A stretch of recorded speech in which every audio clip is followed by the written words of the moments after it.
Tetot. Nah, Bro, assalamualaikum warahmatullahi wabarakatuh. Lah, jadi aku ceritanya wis teko ngene Dukawan, Bos.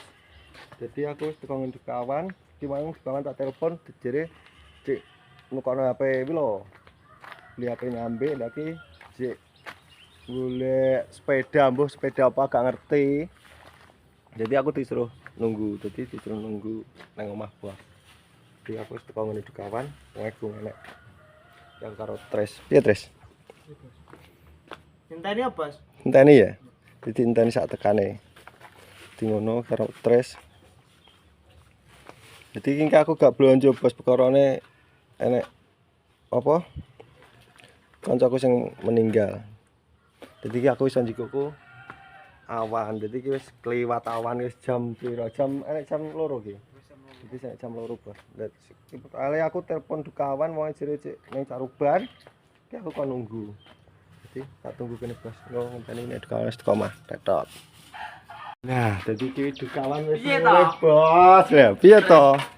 Ora aku lagi iso njipuk iki lho. Mang enek sapa? Kancaku sing meninggal. Jadi aku kayak gak iso nek pasar. Ndak sesuk bakal wae. Besok insyaallah bakul. Besok bakulan Mbus Senin isuk Senin isuk. Di ngono Bos, Dukawan saiki bakul lontong. Bakul lontong. Oke. Aku esuk akan digali karo mak to. Yo. Kok akan disibuk aku ngono.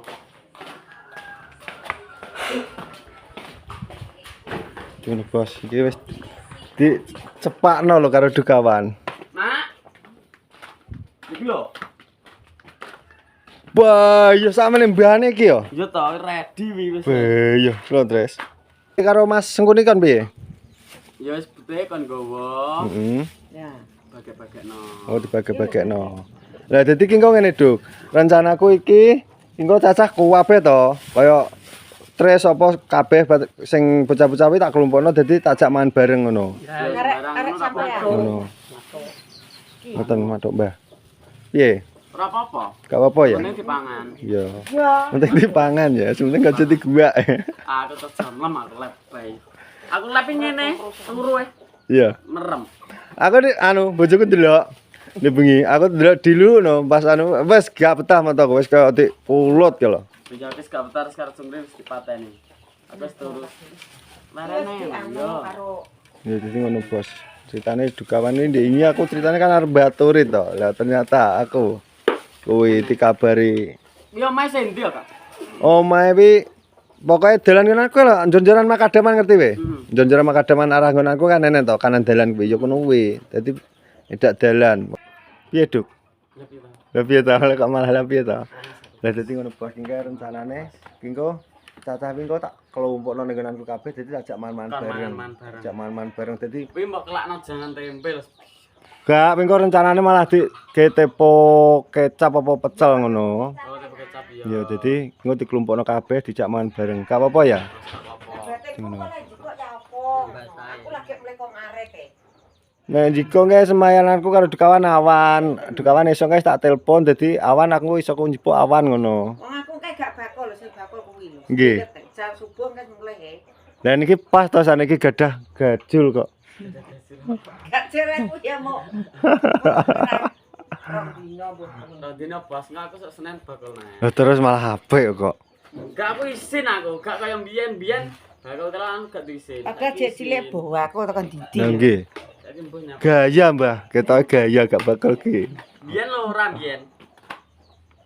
Lah Iku arep top. oh gak mesti sen nyapa to Duk ning lingkungan dhewe kok. Apa? Bakal ning kono. Nyapa? Malah menak to. Isin. Lah aku lho dadi kowe malah mbendino bakal esok sore. Mbendino. Dino iki.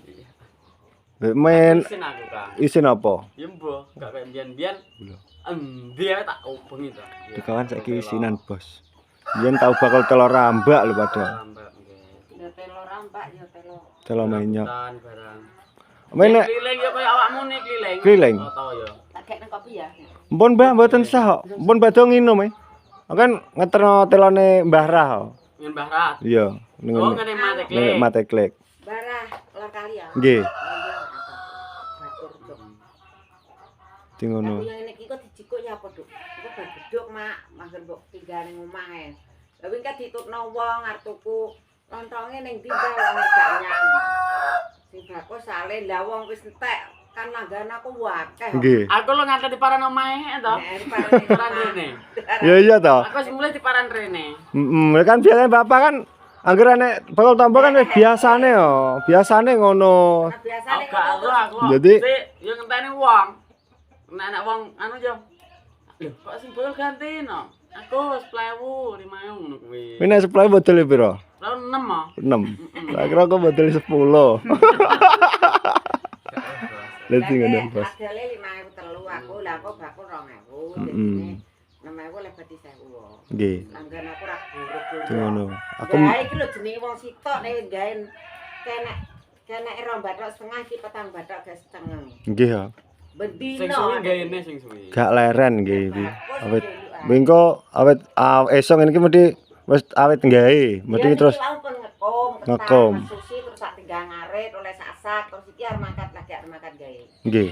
Iki kok mesti sampai dalu jenengan. Jam 12 bengi. Jam 12. Yo turu. Turu ya Turu. jam 10 Terus ngono kae ngatur tangi. Ngatur tangi. Wis bareng anu lontong terus jam 12 tangine bekuki engko entas met. Kok jam 2 mangkat tangine toto-toto teko sesuk pajangan. Nggih. Turu ku ki non stop mau 4 jam. Lho, 4 jam lah kalau turu 4 jam lu kurang. Ya kurang tiap hari. Setiap hari. Jam paling 5 jam gak. Aku ya pokoknya maksimal ya 6 jam. Kayak ya 4 jam kuwi. Aku 6 jam 8 jam iki kadang cek nutut tok. Sing ngantuk. Tak tinggal teko esuk berkano wis sing bakul. Aja melok mak ngono. Lah kuwi ngeterne teragan ditututi. Lah Ya kula ajire ya wong nek tengah rata nih. Oh, tutut sampai dugi griya mriki. arep tuku lontong. Kula bidang kula ngeterne nggih bakal bakso. Nggih. Wong gawe lontong kok iso kaya aku iki. Lah mbok iki teko sesuk-sesuk Nggih. gak mbok kakas mbok tekno ngene gak apa. Ya. Nggih, nek lontong niku kan awet to. Yo mat ki malah luwe awet nek wong mat ki jam 12 bengi lagi. Nggih. Lontonge tebar mati. Lontonge dol Mbah no. Mboten iki pun gagane tiyang bakal bakso. Serani bakso, serani wong aku. Berarti ngoten iki jenengan pun anu, langganan kalih bakul bakso. Yo wis bakul bakso yo didi. Bakal bakso pojokan nggone Anu Mas. Nggih, anu niku Artamara mriku. Yo kuwi sedina 20.000 bendino. Nggih. Aku nek Gimana, gawe Bos? berat ngono. Ki lagi arep mulai gawe. Lah gak iki rencana mana dine to, Duk? Rencanaku. Heeh. Arep ngetan apa. On nge Pak Dik. Pak. Dadi ngono, Duk. Mau kok kono terus cek bos tak tinggal ya semain karo Kang Jon yo Iya. Aku rene. Dadi aku ki bingung kok harga tak jikok ki piye wis kadung wis digawe lho. Gak apa-apa wis mateng. Nah, dadi iki aku ngajak Tres ujine Tres mbiring ya ready. Lha kok iso menye gak kerja to, Tris? Rai, Rai. sepi nih kalau kan. Sepi. Di ngono. Terus gak kerja nganggur Iki ki. mulai gawe. Sepi Duk ngene iki nek gue nek panenan kono wis gak nek kerja lho, Duk. Masa kerja nek panen tok. Iya. Musiman. Musiman, pokoknya patam sasi wi lagi kerja. Engko nek apa mau musim gak udan ngono kuwi jek iso kan enek wong bangun apa ngono kuwi. Nguli-nguli apa jek enek. Lah ngene iki wis ra enek. to. Linyak-linyu non iki. Nemen ta kuwi ta. Ngger Lah kae sing ubyak-ubyuk ngetan ngulon. Ya jog ke anu, mek kok rong dino pisan ya ke. Nggih anu nika Mas Surat nika. Mas Surat nika kalih dinten pisan. Sambate niku sing edan niku kemeng.